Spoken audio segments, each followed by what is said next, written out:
Vamos a decir una generalidad de la centralidad de eigenvector, haciendo la referencia para que ustedes la estudien en el libro de Newman, en la página 169, y vamos a resolver un ejemplo concreto, solo para ver cómo se comporta la centralidad de eigenvector. Lo que hay que tomar en cuenta para comprender la centralidad de eigenvector es que si recordamos cómo operaba la centralidad de grado, y es que a cada nodo le daba cierta importancia en función de la cantidad de enlaces que tiene, de la cantidad de vecinos que tiene cada nodo, ¿sí? Y eso es lo que le daba mucha importancia o poca importancia. En la centralidad de eigenvector se toma en cuenta lo mismo, pero se agrega una componente, y es que no solo me van a dar importancia mis vecinos, sino también me van a dar importancia los vecinos de mis vecinos. Si yo tengo vecinos muy importantes, eso me va a otorgar a mí más importancia que la que tendría si solo tuviera vecinos no importantes. ¿Sí?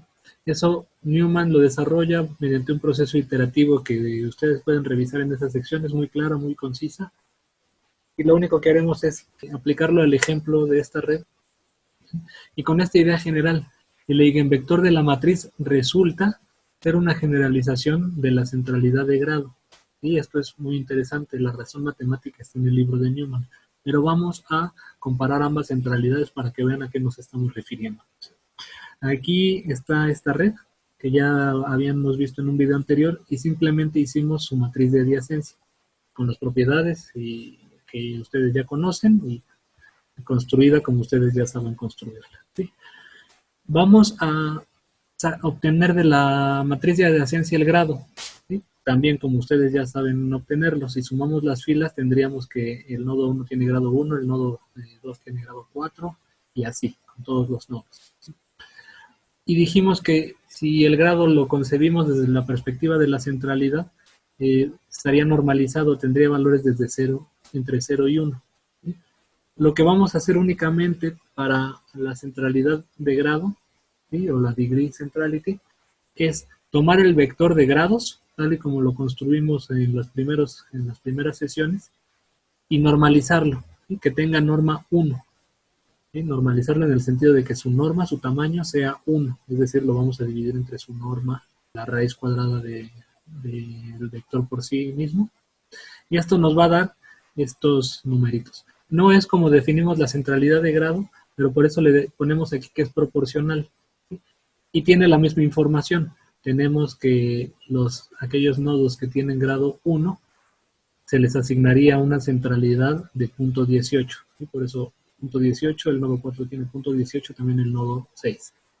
Y el nodo con máxima centralidad de grado sería este, que esta normalización le asigna un valor de punto 71, que es el nodo 2, que tiene 4 vecinos. Entonces lo único que hicimos fue normalizar el vector de grado. Y vamos también a sacar el eigenvector de esta matriz. ¿Sí? Si ustedes lo hacen con cualquier programa de cálculo matemático, les va a dar este vector también normalizado. Por cierto, es el eigenvector correspondiente al más grande eigenvalor. Ese es el eigenvector que nos interesa. ¿Qué podemos observar en un primer momento? Que cambian los valores. Pero vamos a ver cómo cambian. El nodo 1 tenía una centralidad de punto 18 y aumentó a una centralidad de punto 25. Mientras que el nodo 6 tenía una centralidad de punto 18 y aumentó a una centralidad de punto 21. ¿Sí? Aumentó más la centralidad del nodo 1 que la del nodo 6, ¿sí? Considerablemente más.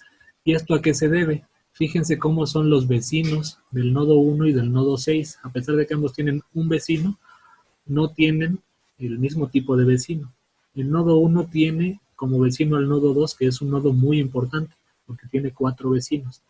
Eso implica que el nodo 2, le transmite cierta importancia al nodo 1, mientras que el vecino 5, el nodo 5, que es vecino de 6, le transmite importancia, sí, porque es un nodo más importante que él, pero no tanta como el nodo 2.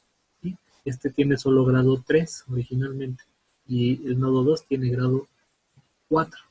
De modo que a sus respectivos vecinos le proporcionan, le dan, le transmiten cierta importancia. en función de su propia importancia. Esa es la razón por la cual el nodo 1 y el nodo 4, por ejemplo, aumentan su importancia o su centralidad en la misma proporción. Ambos aumentan igual porque tienen el mismo vecino, que por cierto es muy importante.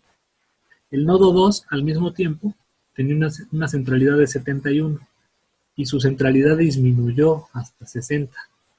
¿A qué se debe eso?